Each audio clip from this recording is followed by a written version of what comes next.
আজকে ঈদের দিন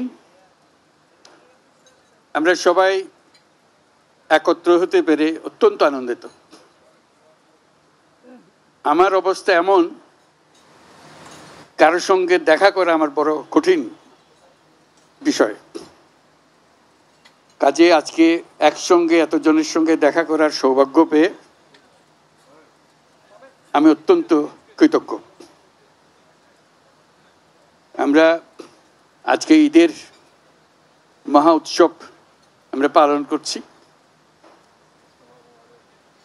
ঈদের বাণীটাই হলো নিজেদের মধ্যে সমঝোতা, অতীতকে পেছনে রেখে সামনের দিকে এগিয়ে যাওয়া।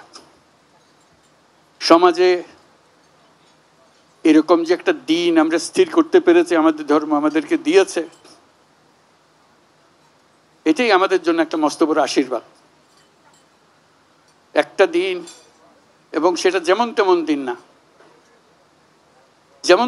যেমন তেমন ভাবে দেখা করলে হয় না, কোলাকুলি করতে হয়। এটাই ধর্মের বিধান।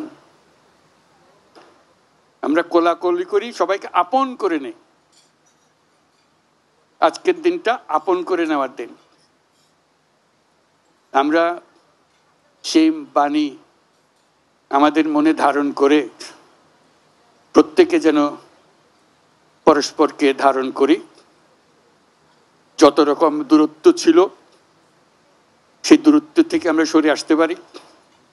এটি সমাজের মঙ্গল, যে কোনো সমাজের মঙ্গল। সেই সমাজের মঙ্গল আমরা যেন আগ্রহ সহকারে নিজেদের মধ্যে আত্মস্থ করতে পারি। সেই জন্য এবারের ঈদ অত্যন্ত গুরুত্বপূর্ণ ঈদ, যাতে আমরা পরস্পরের কাছে আসি, পরস্পরের দূরত্ব থেকে আমরা সরে আসতে পারি, জাতিকে সমাজকে ঐক্যবদ্ধ করতে পারি। কারণ এই ঐক্যবদ্ধ হওয়াটা আমাদের জন্য, এই সমাজের জন্য বিশেষভাবে জরুরি। সেটা যেন আমরা অর্জন করতে পারি। আজকের এই মিলন মেলায় আমরা সেই বাণী আত্মস্থ করে সামনের পথে অগ্রসর হব। আমরা পরস্পরের প্রতি সহনশীল হব। শুধু সহনশীল নয়, তার চাইতেও বেশি আমরা পরস্পরের সাথে বন্ধুত্বপূর্ণ সম্পর্ক স্থাপন করব। এর মাধ্যমেই সমাজে শান্তি আসে।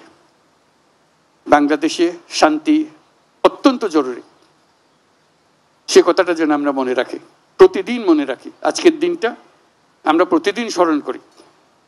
আমরা দেশে শান্তি চাই, যাতে মানুষ নিজ মনে নিজের আগ্রহে দিন চলতে পারে, কারো ভয়ে, কারো ভীত হয়ে, কোনো ভয়ে ভীত হয়ে তাকে চলতে না হয়। আমরা সবাই সবার মঙ্গল কামনা করি। জাতির জন্য শান্তি চাই এবং পৃথিবীর জন্য শান্তি চাই। আমরা সারা পৃথিবীর জন্য আমরা শান্তি চাই। Your Excellencies, I'm just emphasizing that this is a day for unifying the nation, unifying the people, so we can overcome all our distances, all our differences, and build up unity among us. And the nation needs that unity, particularly this time that we are passing through our history. It's very important.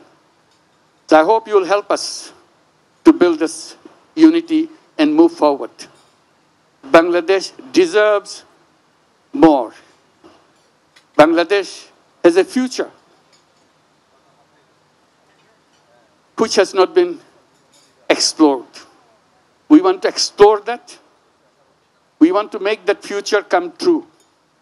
So that's where it begins, unifying the nation, building the nation to move forward. Let's do that.